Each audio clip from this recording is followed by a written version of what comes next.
10 Bizarre Facts About the Pharaohs of Ancient Egypt. The pharaohs of Egypt were treated like gods. They were rulers of one of the first great civilizations, living in absolute luxury, with dominion over an empire the likes of which the world had never seen. They died on milk and honey. Teams of people died building statues in their honor. And, when their own lives came to an end, they were buried in world wonders that have stood for more than 4,000 years. Nobody had ever had that type of power before. The pharaohs were pioneers in a new frontier of decadence, exploring the new world of absolute power and luxury in ways that nobody ever had before. They were enjoying life like never before, and sometimes, they got a bit carried away. 10. Papi II's obsession with pygmies. Papi II was about 6 years old when he became the king of Egypt. He was a tiny child ruling a massive kingdom, and his priorities were more or less where you would expect a 6-year-old boy to be. The young king, as you might imagine, was a little spoiled. Shortly after he became king, an explorer named Pharaohs wrote him a letter reporting that he had met a dancing pygmy. It was the greatest thing Papi II had ever heard. He had to see it for himself. Drop everything. Papi II ordered Pharaohs. Come north to the palace at once. He wanted that dancing pygmy and he would not risk it for anything. Pharaohs was under strict orders not to let anything happen to the pygmy. When he goes down with you to the boat, get trusty men to stand around him on the gangplank. Don't let him fall in the water. When he goes to bed at night, get trusty men to lie all around him in his hammock. Inspect 10 times a night. Papi II got his dancing pygmy, and pretty much everything else he ever asked for. He was spoiled, to say the least, and he learned to accept that he was more important than other people. By the time he had grown up, he was so corrupt that he made his slaves strip naked, cover themselves in honey and follow him around just to keep the flies away. 9. Sesostris' giant genital monuments. Sesostris was one of the greatest military commanders in Egyptian history. He sent warships and troops to every corner of the known world and stretched his kingdom further than anyone had ever seen. And, after each battle, he commemorated his success by setting up a big pillar with a picture of someone's genitals. Sesostris left pillars on the sides of every battleground. For the most part, these were engraved with the usual boasting who he was, how he had subdued his enemies, and how certain he was that the gods were in favor of his invade everyone policy. But Sesostris left a little extra mark that sort of worked like a review of the opposing army. If they were strong and had fought valiantly, he would engrave a picture of a penis on it. But if they do not put up much of a fight, he would carve a picture of a vagina. These pillars were left all across the continent, and they stood the test of time.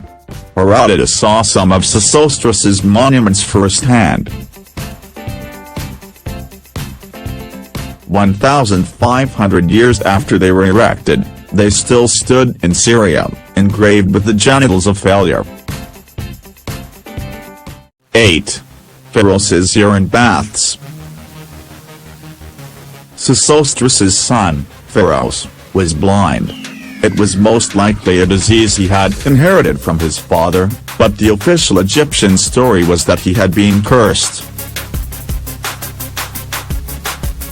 The Nile was flooding, as the story goes, and Pharaohs got fed up with it for refusing to cooperate. So he threw a spear at the river, figuring that was probably how you make water go down, and, for his insolence, was struck blind by the gods. 10 years later, an oracle told Pharaohs that he could get his sight back.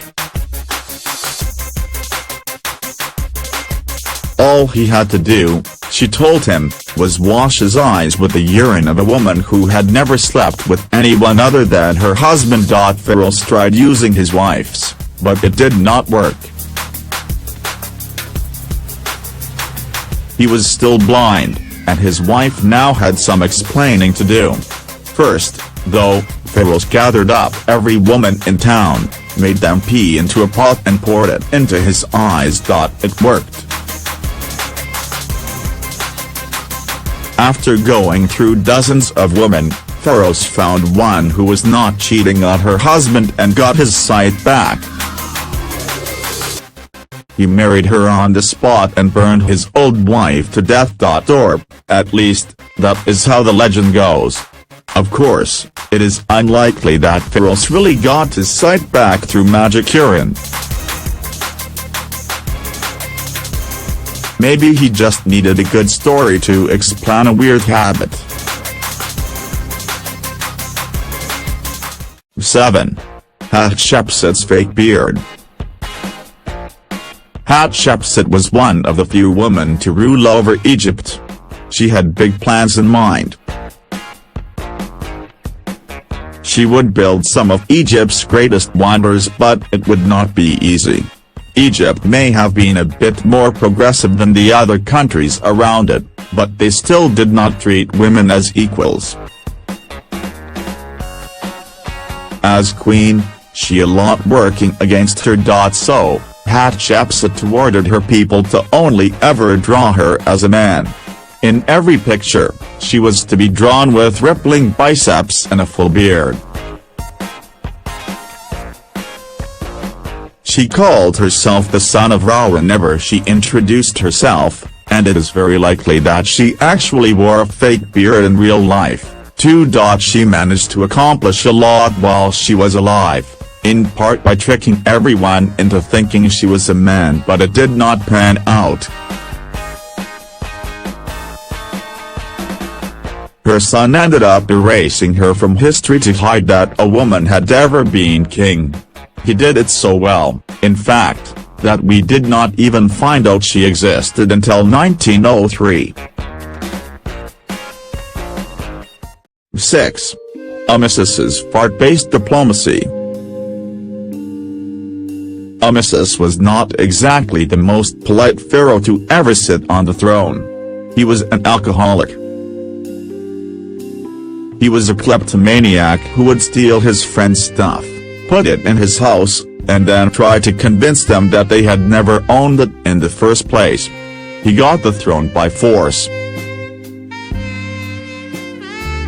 The king had sent him to calm down a rebellion, but when he got there, he realized the rebels had a pretty good chance of winning, so he decided to lead them, instead. Ever a master of tact, he sent the king his declaration of war by lifting up his leg, farting, and telling a messenger, "Take that back to the king." All Amesis's uncouth habits, though, actually led to some major reforms. When he had been a poor kleptomaniac, he had been sent to stand in front of oracles who were supposed to be able to divine whether he was innocent or guilty. When he was king, every oracle who had let him off the hook was punished for being a fraud. If they had really been able to speak to God, Amesis figured, they would have known he was guilty. 5.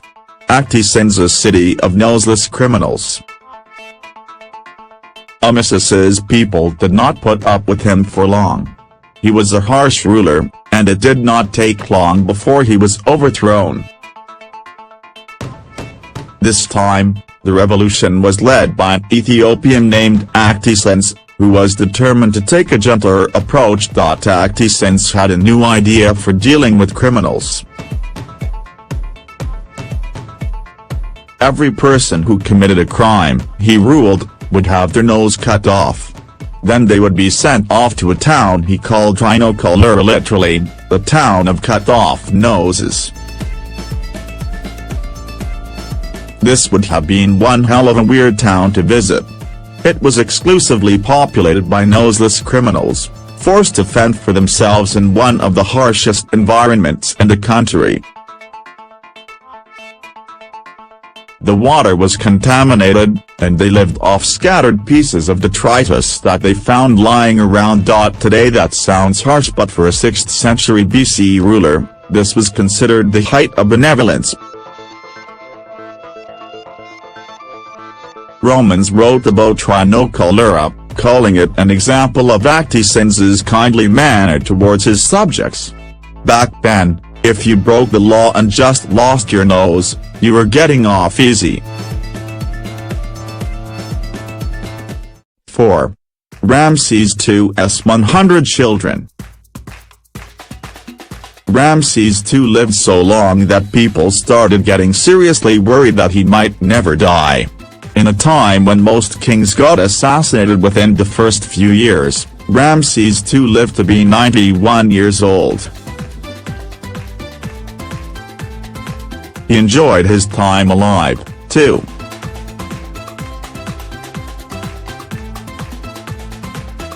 Right up until the very end, he built more statues and monuments than anyone, and he slept with more women than anyone, too.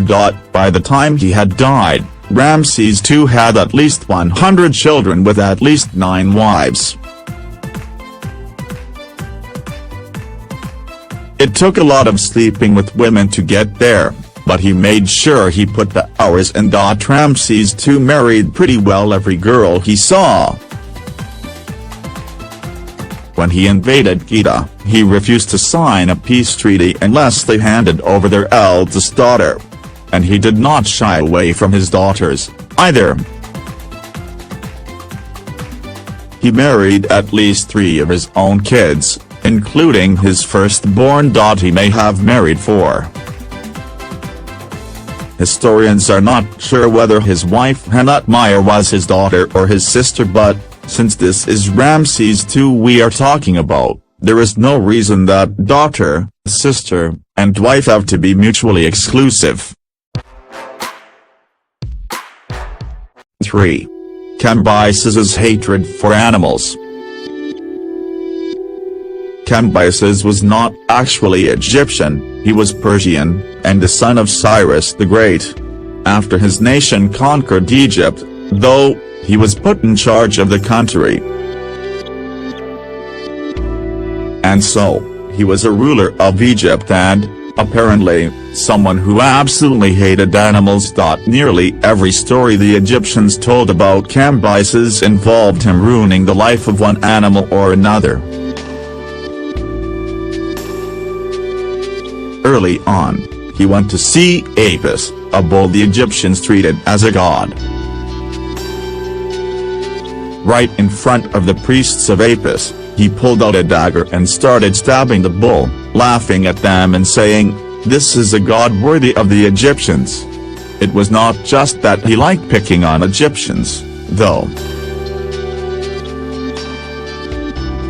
He just liked watching animals suffer.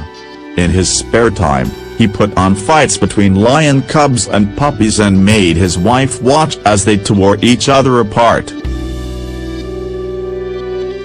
2. Akhenaten city built on broken backs.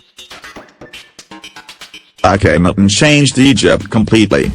Before he took the throne, the Egyptians had many gods, but Akhenaten cut out every god but one, Aten, the god of the sun. It meant a major upheaval in how Egypt was run, and it took a lot of work to do it. So much, in fact, that he literally worked his people to death. He built a whole new city, Amarna, in honor of his god. He moved 20,000 people there and had them build it, no matter how badly their bodies ached. These people had to push through everything. Based on the bones in the town cemetery, more than 2/3 of his workers broke a bone while they were working, and a good 1/3 of them broke their spines. The people were barely fed. Almost every person in the town was malnourished, and they were not allowed to do anything about it. If they broke rank and tried to snatch a little something extra, they were sentenced to be repeatedly stabbed. And it was all for nothing. As soon as Akhenaten died, everything he did was destroyed. His very name was erased from Egyptian history.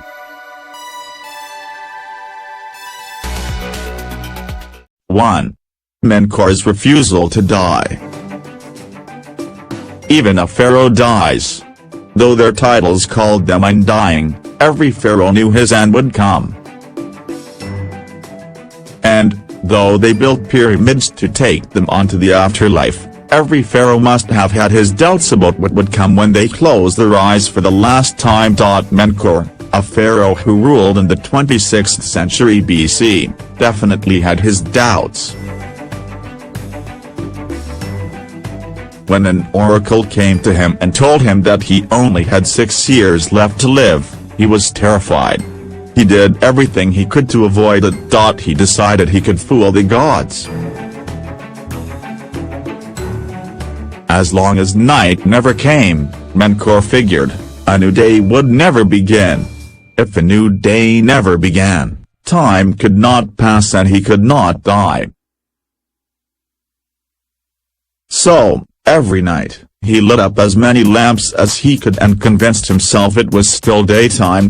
For the rest of his life, Menkaur would not sleep. He spent every night up drinking and celebrating under artificial light, terrified of the moment when his light finally went out.